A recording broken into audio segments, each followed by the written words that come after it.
While visiting Natlan, the traveler and Paimon unexpectedly encounter Yansan from the Collective of Plenty. She is short-staffed due to a local bodybuilding competition and asks for their help with routine patrols in the area. They agree, setting off on what they believe will be a simple task. During their patrol, the duo discovers a previously unnoticed cave. Inside, they startle a lone hilichurl, which seems to be hiding something. The creature flees in a panic, leaving behind a small, shiny object that catches their attention, hinting at a secret hidden within the quiet landscape of Natlan. The object is revealed to be a key, identical to the one the traveler possesses for their hibernation chamber. This shocking discovery confirms the key belongs to their long-lost twin, providing the first concrete evidence that their sibling was in this exact location very recently, igniting a new urgent lead. Just as they process the discovery, Yansan informs them that the bodybuilding competition has been cancelled. The reason is dire. The Abyss Order has launched a sudden, large-scale attack against Natlan. The unexpected war immediately shifts their focus from personal quests to the defense of the nation. At the Stadium of the Sacred Flame, Moika confirms the gravity of the situation. The Abyss Order is launching a coordinated, multi-front assault against several tribes simultaneously. This level of organized aggression is unprecedented in Natlan, raising questions about their ultimate motive for attacking the nation of war. Faced with the mystery of the attack, the traveler makes a stunning confession to their Natlan allies.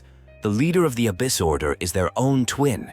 This revelation deeply complicates the conflict, framing it not just as a war, but as a deeply personal and tragic family affair. Joining the defense of the Masters of the Nightwind, they meet the sharp-witted and perpetually unimpressed writer, Citlali. She dismisses the enemy's name, the Abyss Order, as tasteless and unoriginal, providing a moment of levity while criticizing the group that the traveler's twin now leads. With morale high, the warriors of Natlan, including Yansan and a motivated Citlali, launch a fierce counterattack. They decide to press their advantage after repelling the initial wave of enemies, aiming to strike directly at the nearby Abyss Order stronghold to neutralize the immediate threat to the tribe. After a surprisingly easy victory at the stronghold, Yansan expresses her unease. She notes that the Abyss Order forces seem to abandon their post and retreat with little resistance, which is highly out of character for such a radical group. This suggests a hidden purpose behind their apparent defeat. Searching for clues about the key, the traveler and Paimon encounter a terrified young woman named Deardith. She is in a state of panic, claiming to be chased by monsters. However, the traveler and Paimon can see nothing, creating a bizarre and confusing first impression of the mysterious girl. It's discovered that the traveler can only perceive the invisible monsters when in direct physical contact with Deardith, such as holding her hand. This strange phenomenon allows the traveler to fight off the unseen threat, saving the girl and deepening the mystery surrounding her and her unique perception. The grateful girl introduces herself as Deardith. She exhibits a peculiar shyness, especially around the traveler, claiming she has a 3-second limit for eye contact before becoming overwhelmed. Her odd mannerisms and flustered behavior make her an enigmatic figure from the very beginning of their acquaintance.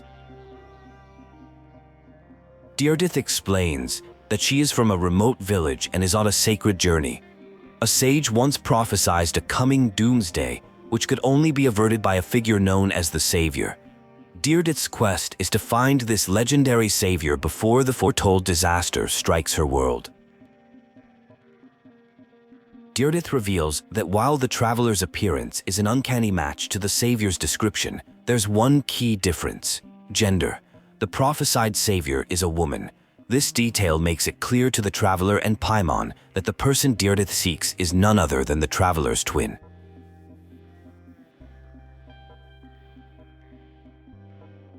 When pressed for more details about the doomsday prophecy, Deardith becomes evasive and breaks eye contact, reinforcing Paimon's suspicion. Her inability to answer directly suggests she might be hiding crucial information, or perhaps she herself does not fully understand the nature of the cataclysm she fears. Back with their allies, they learn the war has entered a strange stalemate. The Abyss Order has ceased its attacks, and their operatives have been spotted engaging in what appears to be a form of deep meditation. This bizarre behavior leaves the warriors of Natlan baffled and unable to plan their next move. Citlali reveals that during a dream she sensed a strange noise that has infiltrated Natlan's ley lines. She describes it as existing on a different dimension of reality, not posing a direct threat, but indicating that some profound, unseen event is taking place beneath the surface of their world.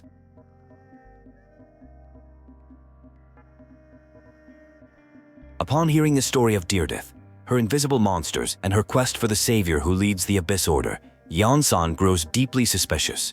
She questions Deardith's true allegiances and motives, warning the traveler that in a time of war, such a mysterious figure could be dangerous. The traveler returns to the cave to check on Deardith, only to be met with a weak attack from the panicked girl, who mistook them for monsters. She admits she was terrified and starving, revealing her earlier bravado about being self-sufficient was just an attempt to not appear weak. After a meal, Deardith shares her personal philosophy. She questions the nature of reality, recounting how her small village was her entire world. Her journey to find the savior is also a personal quest to expand her own world and discover what lies beyond the stars she grew up with. While resting, the traveler is plunged into a vivid nightmare. They witness a terrifying vision of doomsday, a blood-red sky, slaughter, and endless pain. The dream culminates with a cryptic phrase, the birth of a savior, directly linking the apocalyptic vision to the quest Deardith is on. A group of Abyss Order members appears, but this time the roles are reversed. Paimon can see them clearly, but Deardith cannot. Only when the traveler takes Deardith's hand does she see them, confirming the strange perceptual link is a two-way phenomenon dependent on their physical connection. Returning to their allies, they learn the Abyss Order's front lines have mysteriously collapsed. A single unknown warrior single-handedly routed the entire enemy force with an unfamiliar fighting style. This powerful individual is quickly identified as their old acquaintance, the Bowkeeper, Dainsleif, who has arrived in Natlan. Dainsleif confirms he has been tracking the Abyss Order. He dismisses their war on Natlan as a mere feint, a distraction from a much larger, more significant objective. He is determined to uncover their true purpose, which he believes is far more ambitious than simple conquest or destruction.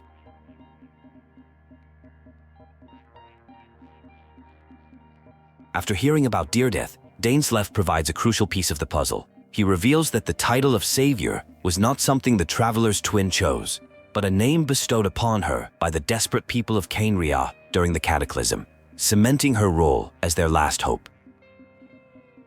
Information arrives that the remaining Abyss Order forces have retreated to a central headquarters. Believing the twin may be there, Dainsleif decides to act immediately rather than wait for Natlan's forces to assemble. He resolves to infiltrate the enemy base alone, with the Traveler and Paimon quickly following. Inside the stronghold, they do not find the twin, but are confronted by a high-ranking Abyss Herald named Hardin. With a triumphant tone, Hardin mockingly asks Dainsleif if this confrontation is what he truly wanted, implying that by arriving here, Dainsleif has fallen right into their carefully laid trap. Hardin reveals the shocking truth. The entire war was a diversion. The Abyss Order's true goal was to use a device called the Loom of Fate to secretly reconstruct the ley lines of their fallen nation, Cainriah. They have been weaving a memory of their homeland back into existence. The puzzle pieces fall into place. The invisible monsters, the noise in the ley lines, and the strange perceptual phenomena were all side effects of this grand ritual. The Abyss Order was layering a memory of Cainriah from 500 years ago over the current space-time of Natlan.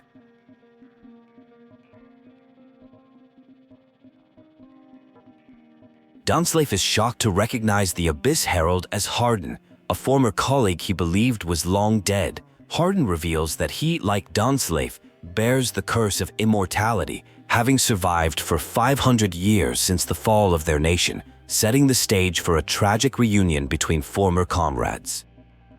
Arden laments that after the Savior disappeared during the Cataclysm, the people of Cainriah felt abandoned and lost all faith in her. Their only path forward, he believes, is to resurrect their homeland themselves, as they can no longer rely on gods or their absent princess for salvation. Arden reveals his final gambit. The memory-based reconstruction of Cainriah is incomplete because their collective memories are faded. They need a perfect, untarnished source, the memories of Dainsleif. The entire plot was designed to lure Dainsleif here and extract his memories to complete their new world. As Arden extracts Dainsleif's memories, the traveler is pulled into a temporal anomaly. They are transported 500 years into the past, into the memoryscape of a dying Cainriah. There, they meet a young Deardith who is desperately searching for the Savior to prevent the ongoing apocalypse around them. The traveler's twin appears and explains the unbelievable truth. The traveler's journey into the past is not a random event. By giving Deardith the key, the future traveler creates a stable time loop, becoming the very catalyst that caused the twin to abandon Cainriah in search of them 500 years ago. The twin reveals the profound irony of their situation. The traveler's future action, giving Deardith the key, is the singular event that shaped the twins' entire 500-year journey and the creation of the Abyss Order. The entire conflict is a self-fulfilling prophecy, a paradox woven by fate itself. With Dainsleif's memories, the reconstruction is complete. The twin now possesses what she calls a coordinate diagram of the new Cainriah. This is not just a memory, but a perfect blueprint for a new world, a nation reborn, which she intends to manifest somewhere in the cosmos. The twin explains her ultimate goal: to defy the heavenly principles and the fate of this world. She needs her own world to do this, and the resurrected Cainriah will be that foundation. She declares that she will oppose her sibling if they try to stop her grand plan. Back in the present, Citlali shares a final revelation from Mawika. The Pyro Archon was aware of the twins' plan all along and permitted it. The Archon saw it as a third rational choice for preserving a nation, not just its people or its culture, but the entire country as a complete entity. The war is over, and the Allies plan to celebrate. However, the traveler, reeling from the monumental revelations about their role in the cast and their twins' cosmic ambitions, turns them down. They need time to be alone and process the weight of what has just been unveiled to them. The quest concludes with the traveler standing alone, the weight of a 500-year-old paradox on their shoulders. Their twins' final echoing words challenge them directly, framing the future of their journey not as a search for family, but as an inevitable confrontation to decide the fate of worlds.